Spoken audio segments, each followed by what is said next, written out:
freight efficiency with NACFE's Mike Roth and Friends. All right, hello. This is Mike Roth of NACFE, and we have with us today Jennifer Rumsey, president of the components at Cummins. We're going to talk about mathematics today. So kind of how has mathematics or STEM in general factored into your work? Sure. Yeah, my career. So this year is my 21st year at Cummins, and much of my career has been in technical roles at Cummins. I actually grew up in Columbus, Indiana.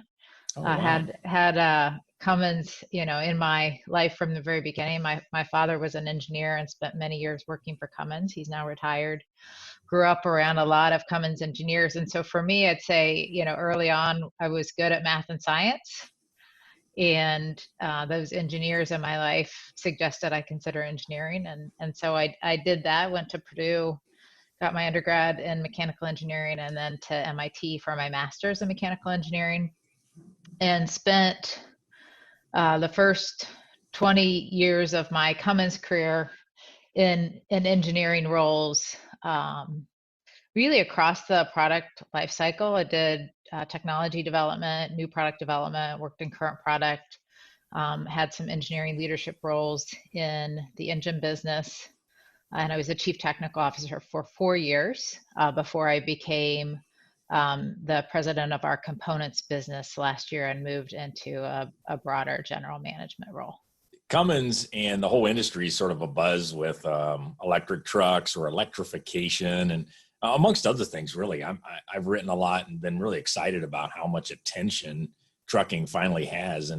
And so, it was probably during your time as chief technical officer where, Cummins made some big announcements around electrification and even built a battery electric truck. And that kind of shocked a lot of us, maybe not me so much, but it kind of shocked a few people. It wasn't that long ago that the name of the company was Cummins Engine Company, right? Yeah, So that's right. Tell us a little bit about that particular time and even that, that time, and then that particular announcement for Cummins. Was that difficult or easy or? Yeah, it's been exciting. I'd say, certainly my time as a CTO was a really exciting period for the company. One of the things that drew me to Cummins originally was their work in technologies to reduce the environmental impact of diesel engines. And if you think about the products that use our engines today, they tend to be pretty high power and energy consumers. And so we've done a lot of good work over the years and actually changed the name of the company from Cummins Engine Company to Cummins Inc. as we started to expand into components, the business that I have now, that we're really focused on reducing emissions out of the diesel engine. And so, for many years, we were really focused on that. And we recognized several years ago that we were starting to see technologies beyond internal combustion engine becoming viable and critical to meet some of the environmental goals that we think are needed for our planet. And Cummins had been working on battery technology and hybrid technology at a research level for a number of years. And we realized it was really time to position the company for the future.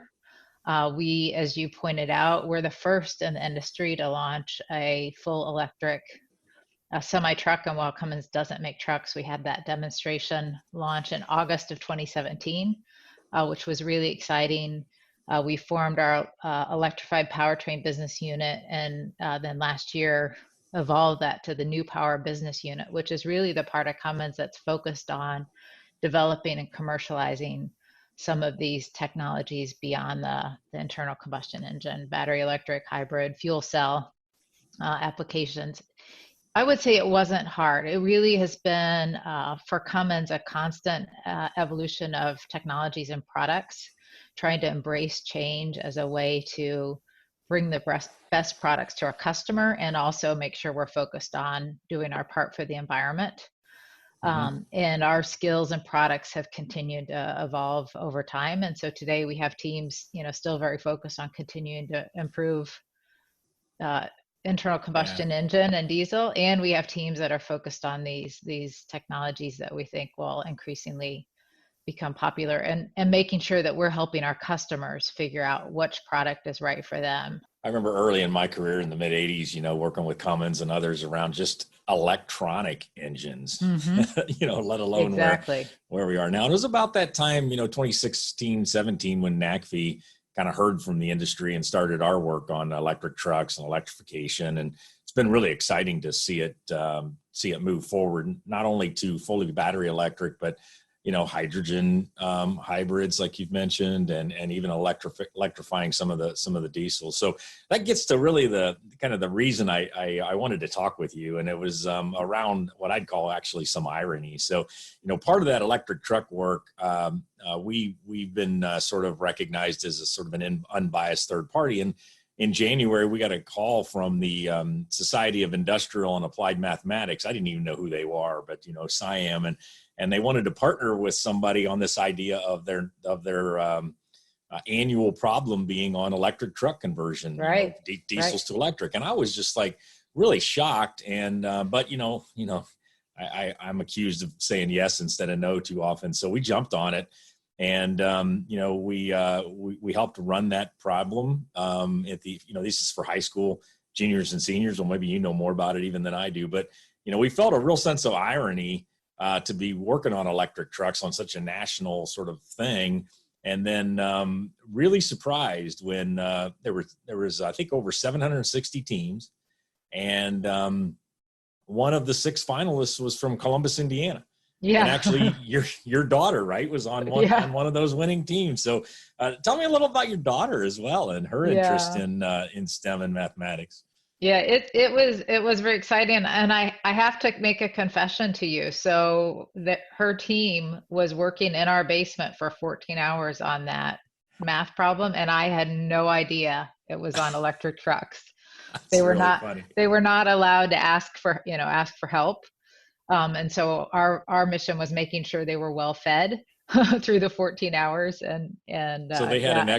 they had an expert literally right above them. Yeah, but did not use it. And I think for them probably, uh, they all of those kids have a connection to Cummins, and certainly in the community, kids here understand Cummins, and it's been in the news, our electric truck. So they had some context maybe of the problem. I think they were pretty focused just on how do I solve the problem, right? And probably not an advantage there. But it's a great way to expose kids to a real world problem and have them use some of the skills, and even kind of push themselves on their math skills in a meaningful and applied way. And I know this was the second year my daughter had participated in the math modeling competition, and despite all of them, and tons of activities that they participate in, and that weekend in particular was a really busy one of our final busy weekends before shelter in place took Right. effect in Indiana, that they wanted to spend 14 hours, working together with their friends to try to solve this math problem was really, really exciting. And I think many of them are doing STEM related fields, are planning to pursue that in their career. And it's exposure to these real world problems that they can connect to and get motivated by that I think helps that. Yeah, so it's been fun working on this for myself and my team, and we had to be very quiet about it during the development of the problem because no one could know, and SIAM kept warning me, you never know who is in your network who's going to Right. be involved in it. So we kept quiet, but once the weekend was over and the teams had done their work, including your daughter's team, we started talking about it, and it surprised me how many people I know. It's oftentimes you hear people say, well, I was on the high school basketball team or the football team or soccer. But it surprised me how many people in my network said, I did a math athletic kind of problem, or I did Yeah, I did. I mean, I a did it in run. high school too. I think those, it's a different type of team activity that we, can expose kids to. They can learn, they can work in teams, and again, in this situation, get a taste of some of the real world problems that people are actually working on today. With a lot of pressure. So for those of you listening in, maybe it's you get a team together, and it has a high school advisor. All the teams do, and but you go lock yourself in a room for time over the weekend, and as Jennifer said, you can get no help except access to the internet. And the problem comes up on your screen, and at 14 hours, the window You're closes. done. So, what kind of preparation did they go through leading up to it? Yeah, I think, those kids have all been there. They were all seniors in high school. They've been exposed to a number of math classes. I think for all of them, it was their second year that they had participated in this math modeling competition. And so I think it was just that preparation, and then, knowing how they wanted to work as a team, the role that each of them would play. As you mentioned, they were allowed to use internet to do research. And so they really focused on, the role that each of them was going to play on the team and working together to solve the problem. So when they came upstairs and said, "You won't believe what problem we had," well, what did they say? And was it, did they see it as a benefit to them, or So I was in liability? bed by the time they were done. Of course. I was in bed by the time they were done, so I didn't know until after the fact. But I think, for them it was neat that it was a problem that they could connect to, and certainly pretty ironic for a team from Columbus, Indiana, with a strong connection to Cummins, to be working on an electric truck problem. Right. Unfortunately, they would have had a trip to New York City to present as part of the 6 finalists, and that had to be canceled. But all of the finalists put together videos, and so I helped judge the final videos, and that was a lot of fun to see. I expected kind of dry videos out of math modelers, and was I wrong? Yeah. They were pretty creative. And so congratulations to your daughter's team, to Columbus North High School, right? And to the area. So Thank you. yeah, it's very cool. It's going back to Cummins and the work. I mean, how has sustainability? We know Brian Mormino. He was on the NACME's board for a long time, and others there. And we truly have seen over decades Cummins' commitment, but it sure feels different today with and maybe COVID has opened our eyes a little bit to how we recover. People talk about recovering with resilience, and even in your current role, that's probably a big deal. So how is that showing up at Cummins around sustainability and and even climate? Yeah, so the environmental sustainability has been an important part of Cummins' mission for many years, and this year we're concluding our first environmental sustainability plan that we had put in place, which tackled a number of key issues. Our biggest impact by far is through our products, and so focusing on reducing CO2 emissions from products in use, and then also on what we could do in facilities relative to water, waste, and energy consumption. And then last year we announced our second environmental sustainability plan called Planet 2050. And with Planet 2050, we actually worked hard to incorporate some science-based targets and figuring out how Cummins could do our part, again, looking at our products as well as our within our own facilities and on our communities, and how we help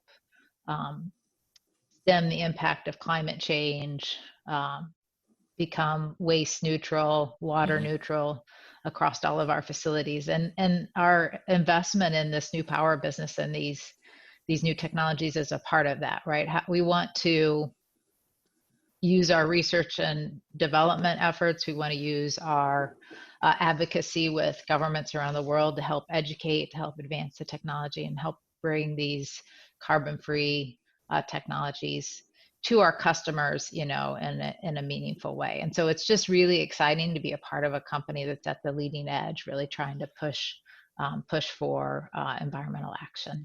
And back to kind of this weaving in this how a need for more STEM expertise in our organizations. How has that sort of either the sustainability work, or maybe specifically the electrification work? I had some very interesting discussions with other long-term manufacturers like Meritor and Dana, who really said they had to look internally and realize they didn't have electrical engineering skills and needed to quickly expand. So just in general, what have you seen with respect to STEM and the skill sets at Cummins that's needed to pull all this off? Well, certainly the skill set that's required has broadened. I mean, you referenced earlier the shift to electronic engines. So if you think back 25 years ago, we had pretty simple mechanical engines and mechanical engineers, right? And now we have electronic engines that have after treatment systems, which are a chemical thermal system with batteries and fuel cells, increasingly chemical engineering, electrical engineering, material engineering, and still mechanical engineering. And so we've seen that broadening of the STEM skills that we need to be successful in the work that we're doing. I also think that today, the youth of today are much more passionate about the environment. And when they see work that companies are doing, like Cummins, on these cleaner technologies for the future, they get excited about that. And so I think that promoting our work on sustainability and on diverse technologies helps to attract students into STEM fields to start with, and then into careers as well.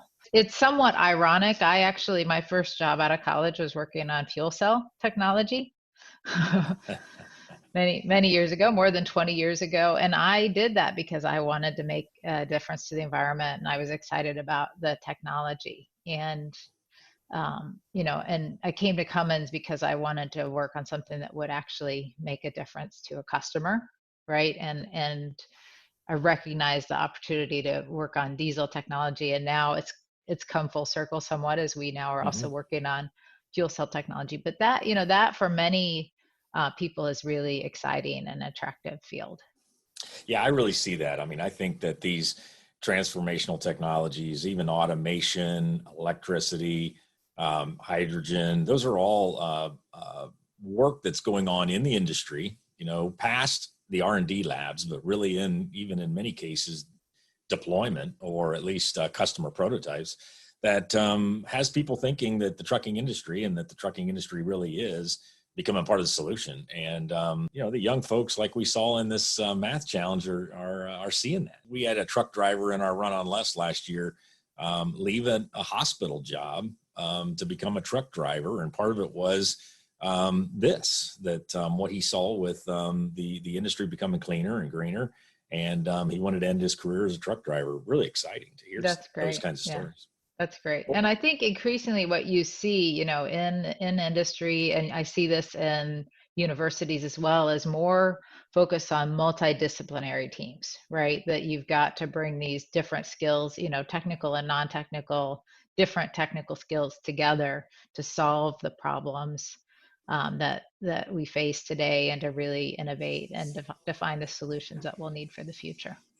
Well, that's fantastic. So we'll close there, Jennifer, and maybe just the two of us congratulating the I think 3,500 plus math high school juniors and seniors that took on this challenge, and together worked on electric trucks to make them a solution. We're reviewing the information they put together, and so congratulations to Columbus North High School, to the team there. And thanks for joining me, Jennifer. Yeah, I agree, Mike. Congratulations to all the students that participated in the program, and those that were finalists, and look forward to seeing what they all do as they continue into their careers. Freight Efficiency with NACFE's Mike Roth and Friends.